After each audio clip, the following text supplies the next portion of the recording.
তারেক রহমানের স্বদেশ প্রত্যাবর্তনকে ঘিরে বগুড়ায় বিএনপি নেতাকর্মীদের ঢাকামুখী যাত্রার আরও খবর জানাচ্ছেন প্রতিনিধি আবুল কালাম আজাদ।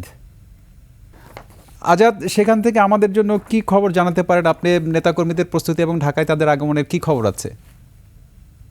বিএনপির ভারপ্রাপ্ত চেয়ারম্যান তারেক রহমান দেশের মাটিতে পা রাখবেন। এতে করে ৬,৩০৯ দিনের নির্বাসিত জীবনের সমাপ্তি ঘটবে তার। এই উপলক্ষে বগুড়া থেকে তাকে বরণ করে নিতে লক্ষ লক্ষ লোক ঢাকার পথে ছুটেছেন।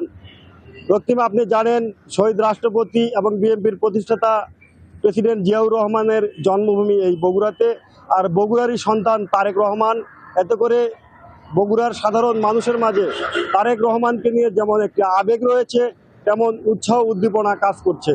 দলীয় নেতাকর্মীর সাথে কথা হয়েছে, তাদের দলীয়ভাবে কোনো ঢাকায় যাওয়ার কোনো কর্মসূচি দলীয় নির্দেশনা না থাকলেও কিন্তু এখন পর্যন্ত ৫ শতাধিক বাস করে লক্ষ লক্ষ নেতাকর্মী ঢাকায় গিয়েছেন। এছাড়া কিন্তু ব্যক্তি উদ্যোগে সাধারণ মানুষ স্ব উদ্যোগে কিন্তু তারা ঢাকার উদ্দেশ্যে রওনা হয়েছেন।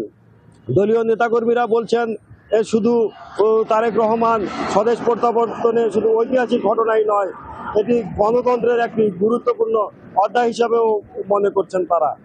এ ছিল বগুড়া থেকে সর্বশেষ খবর।